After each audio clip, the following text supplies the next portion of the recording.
अगर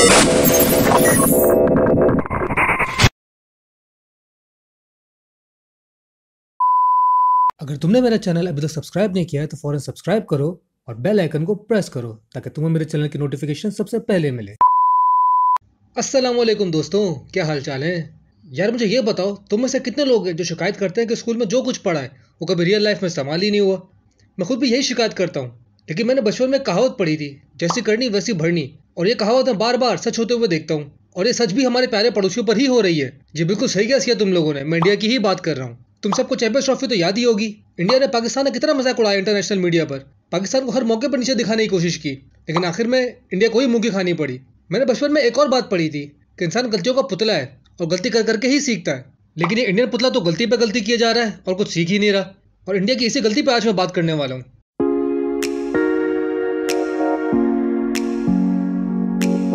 तुम सबको याद होगा, पीएसएल जब स्टार्ट हुआ था तो सिक्योरिटी रीजंस की वजह से पीसीबी उसे पाकिस्तान में ऑर्गेनाइज नहीं कर सका, और उस वजह से पीसीबी को ये इवेंट यूएई में करना पड़ा, जिसका काफी मजाक बनाया स्पेशली हमारे पड़ोसियों ने, क्योंकि वो अपनी हरकतों से बाज नहीं आते।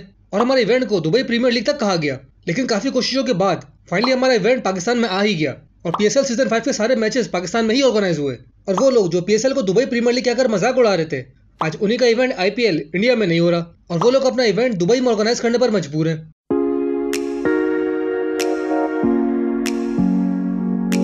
पीएसएल अब पाकिस्तान में नहीं बल्कि दुनिया में इतना पॉपुलर हो चुका है कि American animated series the family गाय के सीजन 19 की ओपनिंग में ऐसा सीन लिया गया है जिसमें पीएसएल पर डिस्कशन हो रहा है। और ये सीन देख के यकीनन हमारे पड़ोसी जल भुन गए होंगे, क्योंकि उन्हें खुद की कामयाबियों को देखने के बजाय इस बात में ज्यादा इंटरेस्ट है कि पाकिस्तान क्या कर रहा है। जैसा कि मैंने अपनी पिछली वीडियो में इंडिया को इंडियन फुटबॉल का टाइटल दिया था, तो इंडियन फुटबॉल हमेशा इसी ताक में रहती है कि कैसे पाकिस्तान को नीचे दिखाया जाए, लेकिन हर बार इंडियन फुटबॉल को ही मुंह की खानी पड़ती है।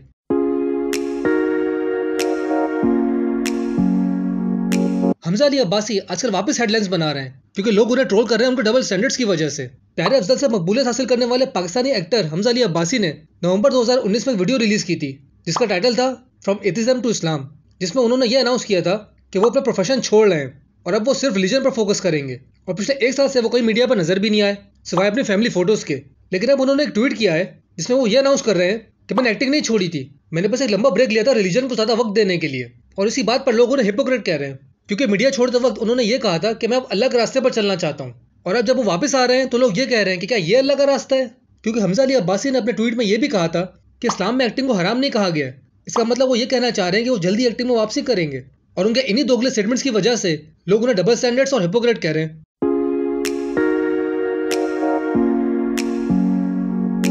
पिछले दिनों एक मशहूर क्लोथिंग ब्रांड बीच ट्री ने अपनी एक सेल अनाउंस की, जिसके बाद वहां औरतों का ऐसा रश लगा जैसे शायद वो लोग कपड़े फ्री में दे रहे थे। नॉर्मली तो यही औरतें अगर उन्हें देख भी लो तो ऐसे ऐसे अलकाबात से नवाजती हैं कि इंसान वहां से तशरीफ ले जाने में ही आफियत समझता है। क्योंकि जब से ये फेमिनिज्म के जरासीम पाकिस्तान में फैले हैं तब से औरतों को हथियार मिल गया है मर्दों को नीचे दिखाने के लिए, और अक्सर ये हथियार डीएचए की बर्गर्स ही यूज करती हैं। लेकिन यहाँ इस सेल में चाहे वो डीएचए की बर्गर्स हो या सरजानी की बन कबाब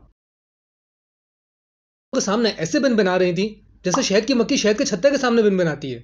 किसी ने कुर्सी पर खड़े लड़के को नीचे गिराया तो किसी ने अंकल को दबाया, सिर्फ इसलिए कि उन्हें बीच ट्री ब्रांड के कपड़े मिल सकें।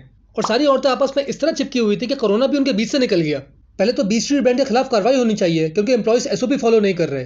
किसी भी एम्प्लॉय ने मास्क नहीं पहना हुआ, और इतनी तादाद में औरतों को अंदर जाने क्यों दिया गया, और जिन औरतों ने मास्क नहीं पहना हुआ वो अंदर कैसे दाखिल हुई। ये लोग खुद रूल्स फॉलो नहीं करते और फिर गवर्नमेंट पर उंगलियां उठाते हैं कि गवर्नमेंट हमारे साथ नाइंसाफी कर रही है। और दूसरी तरफ ये औरतें वैसे कोई इनको आंख उठा के भी देख ले तो ऐसे ऐसे अलकाबात से नवाजती हैं कि इंसान वहां से निकलने में ही आफियत समझता है। लेकिन एक सेल लगने के बाद सारी तमीज भूल जाती हैं। वहां काम करने वाले मर्दों को ही भीड़ में दबा दिया। अब इस भीड़ में कोई उल्टी सीधी हरकत हो जाए तो फिर किसको इल्जाम दिया जाए, हुकूमत को, वहां के एम्प्लॉयज को, या फिर इन पढ़ी लिखी इज्जतदार औरतों को जो खुद अपनी इज्जत का ख्याल नहीं कर रही।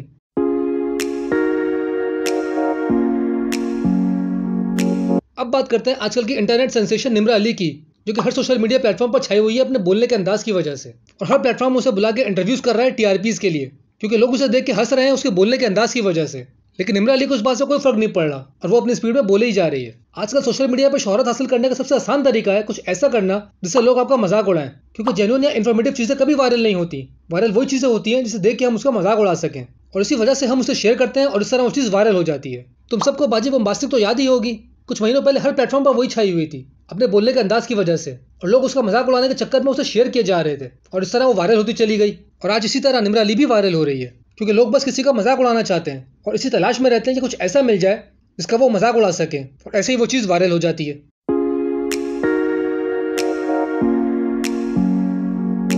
आजकल की इंटरनेट सेंसेशन निम्रा अली को एक इंटरव्यू में बुलाया गया क्योंकि न्यूज़ चैनल को टीआरपीस चाहिए और न्यूज़ चैनल टीआरपीस के लिए कुछ भी कर सकते हैं। और उसकी एक मिसाल ये इंटरव्यू है जहाँ निम्रा अली ने कुछ ऐसा बोला जिसकी वजह से हिंदू कम्युनिटी काफी गुस्से में आ गई। काशी में तुलसी बोई सारी बकरियां चढ़ गई, गांधी नेहरू मातम मनाओ हिंदू की मैया मर गई।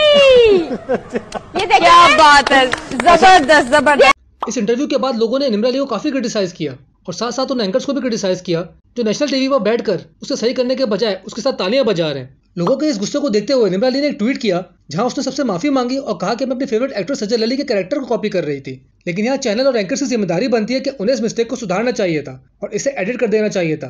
लेकिन उन्हें तो टीआरपीस चाहिए और वो कैसे मिलेंगी जब कुछ ऐसी कंट्रोवर्शियल बात बोली जाएगी जिससे लोग गुस्से में आए और उसे शेयर करें, क्योंकि लोगों को नेगेटिविटी ही पसंद है। तो ये थे कुछ रिसेंट टॉपिक्स और उनके बारे में मेरे ख्याल। तुम इस सब के बारे में क्या सोचते हो नीचे कमेंट्स में बताओ। तो आज के लिए बस इतना ही। अगर वीडियो अच्छी लगी तो उसे लाइक करो, शेयर करो। अगर मेरी वीडियो पहली बार देख रहे हो तो जल्दी से जाकर सब्सक्राइब करो और बेल आइकन दबा के ऑल पे क्लिक करो ताकि तुम्हें मेरी नोटिफिकेशन सबसे पहले मिले। और हाँ, जाते जाते मेरी पिछली वीडियो भी देखते जाओ। तो मिलते हैं फिर अगली वीडियो में।